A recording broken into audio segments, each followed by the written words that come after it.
ఓం గం గణపతయే నమః. ఓం విశ్వక్సేనాయ నమః. మనము ఈ 75వ రోజున అలా ప్రహ్లాదుడు ఆ దుఃఖ సముద్రంలో ఏ విధంగా మునిగి చింతాక్రాంతై భగవంతుడి యందే మనస్సు కలవాడి కన్నీరు కారుస్తూ మూర్ఛపోయాడు. తిరిగి ఆ సముద్రం యొక్క ఒడ్డున భగవంతుడి యొక్క దర్శనాన్ని ఏ విధంగా శ్రీమన్నారాయణమూర్తికి దర్శన భాగ్యాన్ని పొందాడు అనేటువంటి అంశాలని ఈ రోజు మనం తెలుసుకుంటున్నాం. తెలియజేస్తూ నమస్తే నారసింహాయ నమస్తే గుణసింధవే నమస్తే సార్వభౌమాయ జయ జయ లక్ష్మీ నరసింహాయ తే నమః. ఈ రోజున మరలా మార్కండేయ మహర్షి ఆ సహస్రాన్ని ఉన్నటువంటి రాజులకు ఆ యొక్క అంశములను తెలియజేసే విధంగా తెలుసుకుంటున్నాం.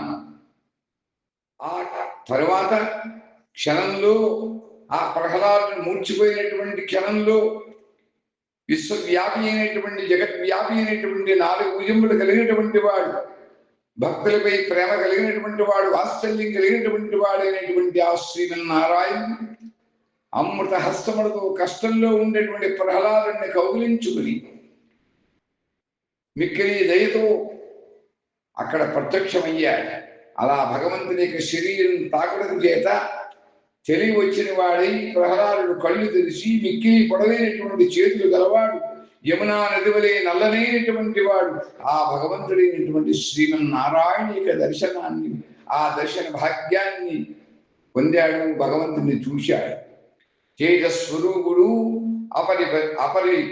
అపరిమితుడు, శంఖచక్ర గదా పద్మములనేటువంటి సుందరమైనటువంటి చిహ్నములు కలిగినటువంటి వాడైనటువంటి ఆ నారాయణ ప్రభువుని కౌగిలించుకుని ఆశ్చర్యము, భయాన్ని, సంతోషాన్ని కలగగా అలా కంపించిపోతున్నటువంటి వాడై అది కళ లేక నిజమా అని అనుకుంటూ కలయే తలుస్తూ స్వప్నమందైనా కూడా నేను ప్రార్థించేటువంటి నిరంతరము కూడా ఆశపడుతూ ఉన్నటువంటి ఆ భగవంతుని చూచి కృతార్థునయ్యాను ఆనందం అని చెప్పి ఆనందించాడు.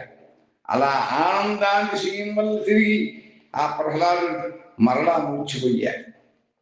అప్పుడు భగవంతుడు నేల మీద కూర్చుని ఆ ప్రహ్లాదుడు తన భక్తులైనటువంటి ప్రహ్లాదుని యొక్క తలను తన ఒడియందు పెట్టుకుని చిగురుటాకు వంటి తన చేతులతో ఆ ప్రహ్లాదు యొక్క శరీరాన్ని తుడుస్తూ ఒక తల్లి తన బిడ్డను ఏ విధంగా లాలించి పాలిస్తూ ఉంటుందో అలా అతన్ని కౌగిలించుకున్నాడు. చాలాసేపటి ప్రహ్లాదుడు కళ్ళు తెరిచి అత్యాశ్చర్యంగా భగవంతుడైనటువంటి నారాయణమూర్తిని చూశాడు. ధీరుడైనటువంటి ప్రహ్లాదుడు భగవంతుని యొక్క ఒడిలో పడుకున్నటువంటి తనను మెచ్చుకుని వెంటనే భయము, తొందరపాటు గలవాడి లేచి తన యొక్క 2 చేతులతో కూడా భక్తి శ్రద్ధలతో స్వామికి నిలబడి నమస్కరించాడు. ఆ స్వామికి నమస్కరించి ప్రసన్నుడు కమ్మని ప్రార్థన చేశాడు. అన్నీ తెలిసినటువంటి వాడైనటువంటి తొందరపాడితే స్తుతించడం విస్మరించాడు. గదా శంఖ చక్రములు ధరించినటువంటి ఆ ప్రభువు తన యొక్క అవయహస్తంతో అతన్ని అప్పుడు లేపదీశాడు. అలా తన చేతి యొక్క స్పర్శ చేత సంతోషం వల్ల కన్నీటితో కంపించుతూ ఉన్నటువంటి ఆ ప్రహ్లాదుని ఆ నారాయణుడు ఓదారుస్తూ స్వామి ఇలా అంటున్నాడు, ఓ వత్స ప్రహ్లాద, నీవు నా యందు గౌరవం కలిగి భయంతో కూడినటువంటి తొందరపాటు విడువు. నా భక్తులు ఇలాంటి భాగవతోత్తముడు భక్తుడు మరెవరూ లేరు. ఇలాంటి వాటిని నేను చూడలేదయ్యా. స్వాధీన ప్రేమ గలవాడు అగుదువుగాక భక్తుల యొక్క కోరికలను తీర్చులకు అనేక రకమైనటువంటి జన్మలుతున్నాను, నీకు ఇష్టమైంది కోరుకో అని ఆ ప్రహ్లాదుడితో శ్రీమన్నారాయణుడు పలికాడు. అప్పుడు ప్రహ్లాదుడు దోషిని బట్టి భక్తితో నమస్కరిస్తూ ఆ శ్రీహరి యొక్క ముఖాన్ని వికసించినటువంటి నేత్రములతో కూడా చూస్తూ ఈ విధంగా ప్రార్థన చేశాడు, విన్నవించుకున్నాడు తన యొక్క కోరికని. ఓ పరమాత్మ, వరాలివ్వడానికి ఇది సమయం కాదు, దయతో చూడు, నీ దర్శనం అనేటువంటి అమృతపానం వల్ల నా మనస్సు తృప్తి పడటం లేదయ్యా. బ్రహ్మాది దేవతలకు కూడా గోచరించినటువంటి నిన్ను చూస్తున్నా కూడా నా యొక్క మనస్సు ఏ విధమైనటువంటి తృప్తి కూడా పడట్లేదు.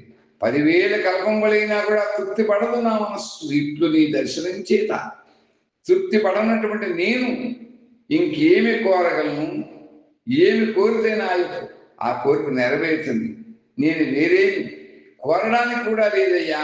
అప్పుడు చిరునవ్వు అనేటువంటి అమృతాన్ని ప్రియుడైనటువంటి ప్రహ్లాదుడికి మోక్ష సంపదనిస్తూ ఆ శ్రీమన్నారాయణుడు ఈ విధంగా అంటున్నాడు, ఓ వత్సా ప్రహ్లాద, నా దర్శనం కంటే ఇష్టమైనటువంటిది నీకు లేదు అనేటువంటి మాట నిజమే.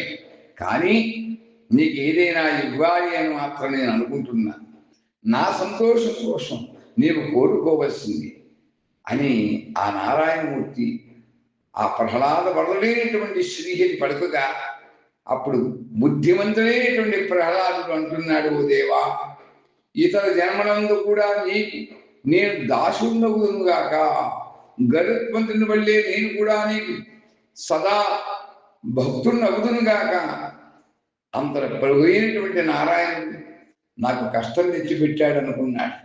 అతని యొక్క మాటలు విని, నేను నీకు ఆత్మను అర్పించాలనుకుంటే నీవు నాకు సేవకుడిగా ఉండాలని కోరుకుంటున్నావయ్యా ప్రహ్లాద.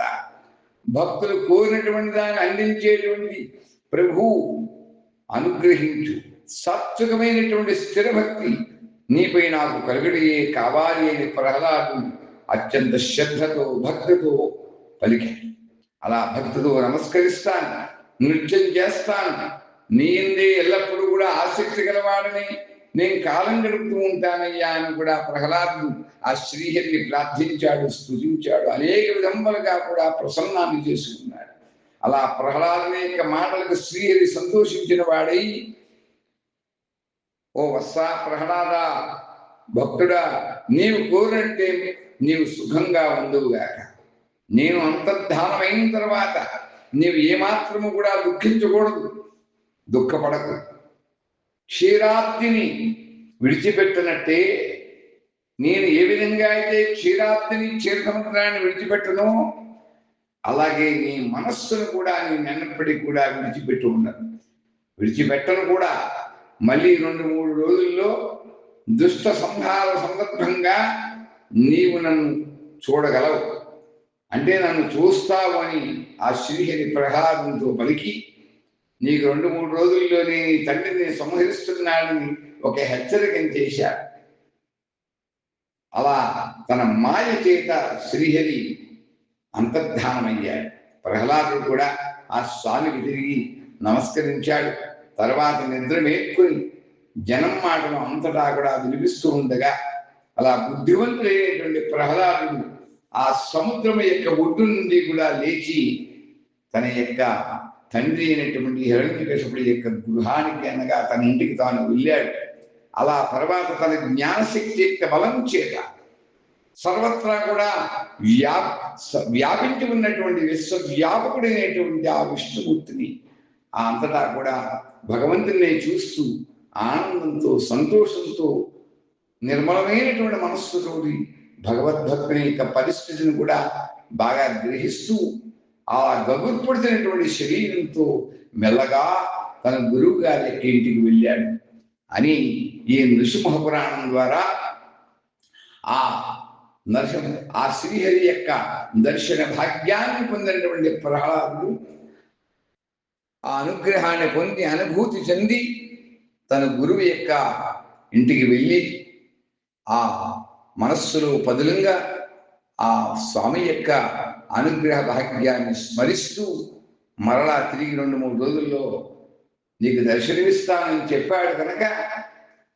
ఆ యొక్క దర్శనం కోసం మరలా తహతహలాడుతూ ఆ స్వామిని నిరంతరము కూడా స్మరిస్తున్నాడు అని చెప్పి ఈ నృసింహ పురాణం ద్వారా మనకి మార్కండేయ మహర్షి సహస్రానేకుడు అనేటువంటి రాజునికి తెలియజేసినట్లుగా మనకు అర్థమవుతోందని తెలియజేస్తూ ఈరోజు మనం స్వస్తి చెప్పుకుంటున్నాం.